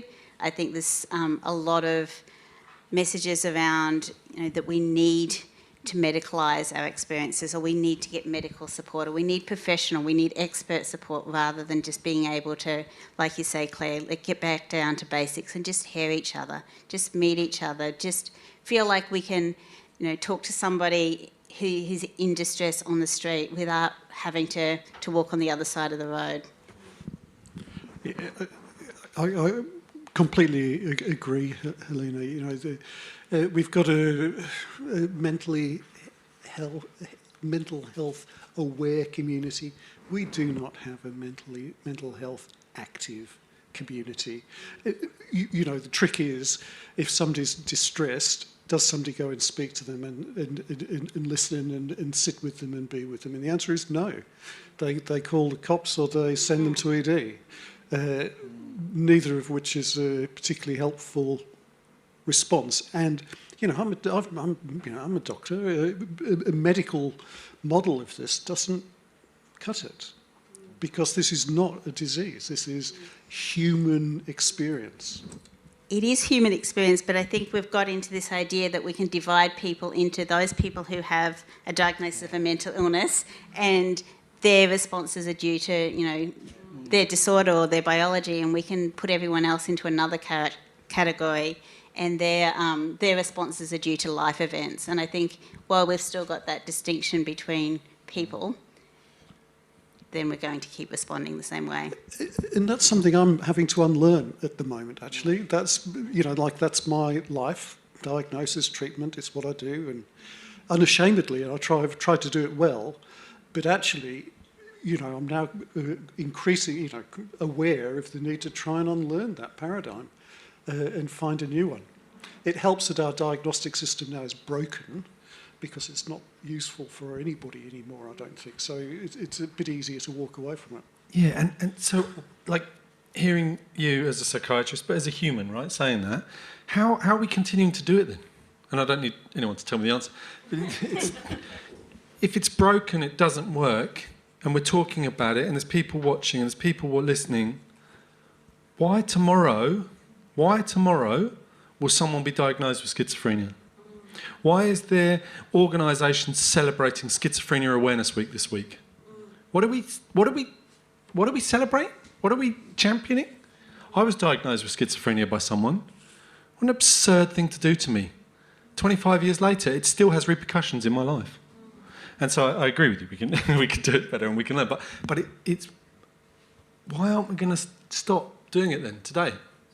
Stop now. Done. Tomorrow, no one use diagnosis. We'll find the answer. Yeah. For everyone, right?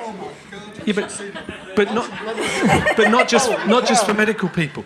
For the organisations whose funding is, in this country, most of the funding is tied to the diagnostic labels through the ICD or the DSM. Let's wipe that out. I'll tell you this because it's really important.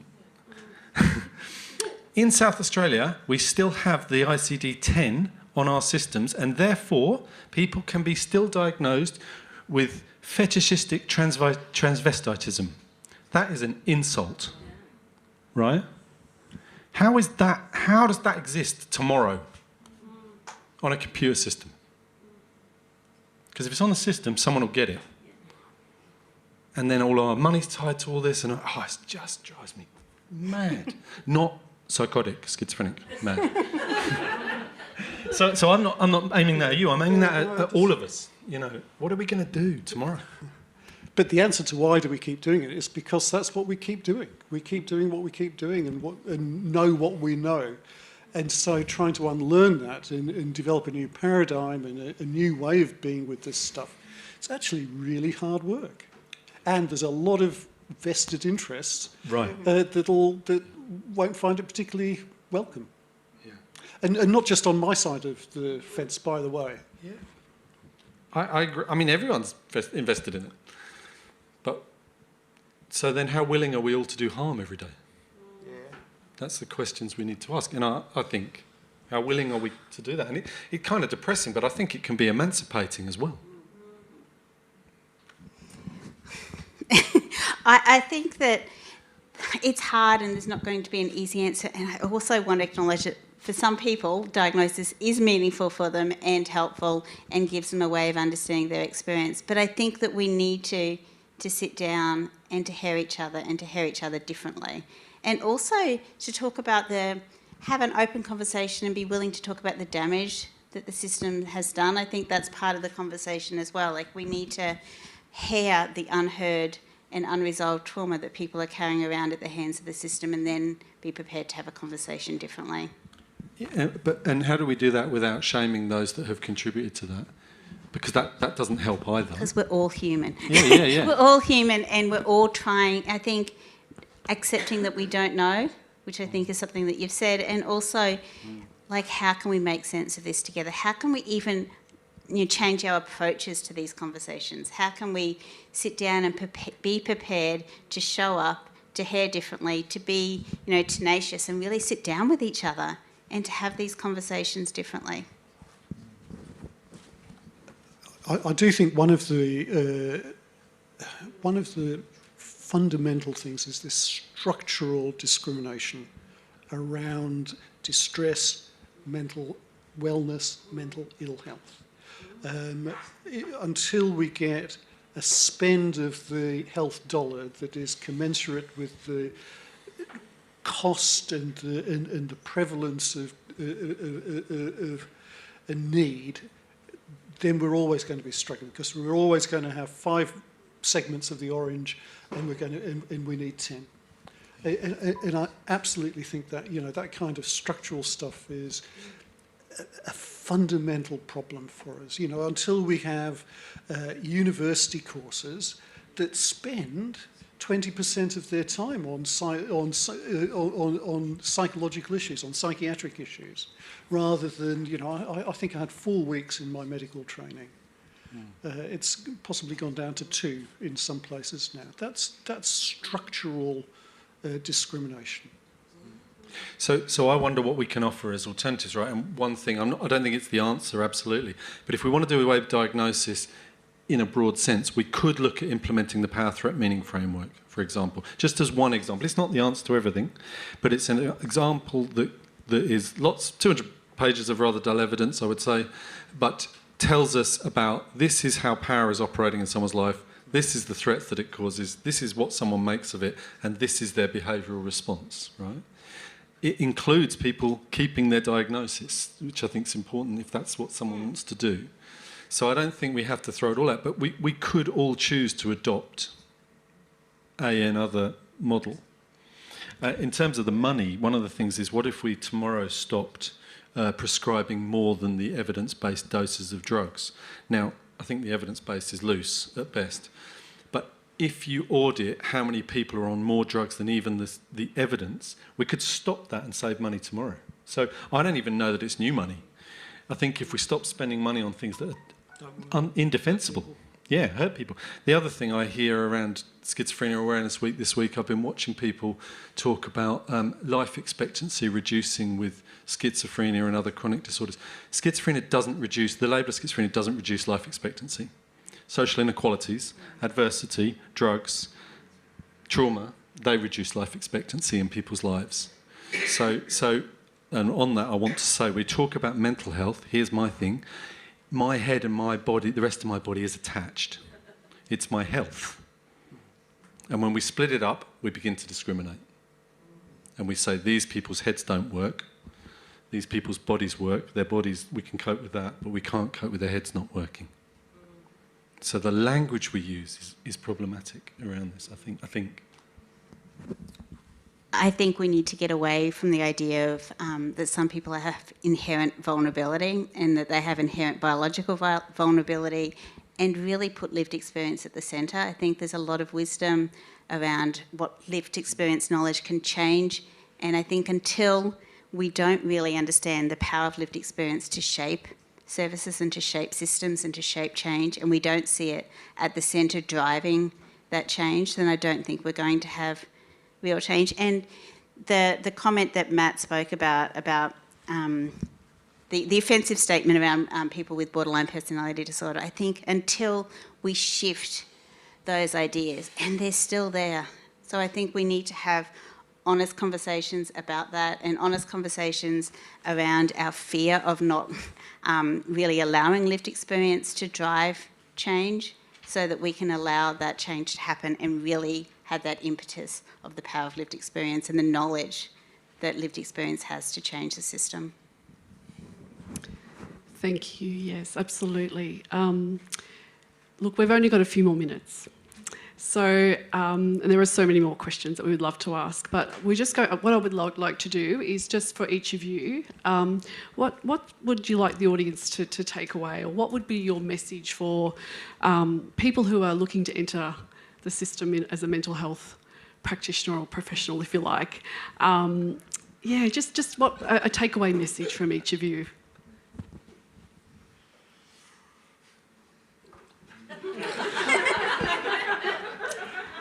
So there's a lovely fiction book called Mount Misery, written by an American author about his experience doing psychiatry training. At the back of it, he has a set of rules about psychiatry, and one of them is that psychiatrists specialise in their own defects. Another is that your colleagues will always hurt you more than anybody else. But the most important rule is that connection, not therapy, heals. I'd like people to come into this field with the spirit which I think most people do, which is to be beautiful and kind, and to manage your own stories rather than try and manage other people's. That would be where I think we can make change. And I want to say, and I hope it's okay to say this, don't look around. There's a small child in the room tonight, and my children today wanted me to mention their names, so Jemima and Delilah. In the end, I want my children, if they're in Melbourne, to be heard by you. Hear my children. Hear them. Don't do things to them. I'm going to go back to something you said, Matt, about our job isn't to change people. Our job is to be with them and to be curious and have a space of welcoming and openness to their experience. I'd also like people to take away that crisis is a human experience, and it deserves a human response. And any response that hasn't got compassion, that doesn't help people to explore their own meaning making, their own subjective experience within the context of their lives, is not the right one.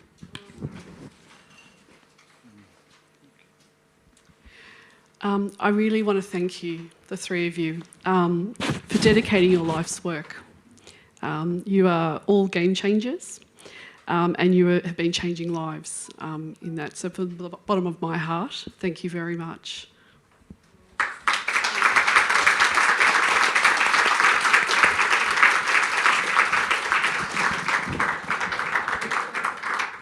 Thank you, Claire. And equally, I'd like to thank all three people. There are two things I'm going to take away from this evening, and they're two words that start with L. One is listening, and one is love. And in my mind, I can see the picture, the slide that you put up, Matt, that had that red heart in the middle of two people who were connecting. So thank you very much. I hope everybody's going to go away with a couple of things that are going to impact on what they do tomorrow. This public lecture series aims to bring mental health sector's most significant and timely topics to light, and we do aim to challenge the status quo in service delivery and response. It's an honour to do so, and I think we did that tonight. Thank you. I do invite everybody to think and be different tomorrow, and how that we can all contribute to a mental health system that's more humane, trauma-informed and truly recovery-focused. I have deep gratitude to the people on the stage tonight. We will be presenting you with 2 gifts, an Indigenous kangaroo paw plant and a kintsugi pottery as a token of our gratitude for your wonderful contribution to this lecture. Like the experience of distress, the kangaroo paw plant is a native plant that is often found in fire-prone areas and produces large quantities of seeds and flowers prolifically after the passage of fire. The second gift is a kintsugi bowl, which is an art form where the bowl or piece of art has been broken and the cracks put together with gold. This is often used as an analogy where people who have experienced mental health challenges might feel broken, but their journey can shape them into something more valuable, stronger and beautiful than it was before. These gifts will be sent to each of your homes. And lastly, I'd like to conclude this year's lecture by acknowledging our lecture's namesake, Mr. Frank Woodcock, who I had the pleasure of knowing. The Woodcock family has for decades invested in bringing people together to create positive change for people experiencing mental health challenges. Thanks to Frank's generous gift in will, we'll be back again next year and hopefully for many years after that. None of Frank's family members were able to attend tonight, but I want to extend my deep and sincere gratitude to the family for their commitment in promoting public interest in mental health and wellbeing. I know over the years it has led to many improvements and better outcomes for people, and I hope tonight will do also. Also, let's not walk away from tonight and forget what we've learned. And please, can you take the time to give us some feedback about what we've done tonight? What worked, what we could do differently, and what you think we should be talking about here in a year's time. The survey link will be sent to you all after tonight's event. I do hope that tonight has challenged us all and that we will be different tomorrow in our lives and connections with people. Thank you to everybody who's played a role, and I really do hope to see you all here next year. Thank you.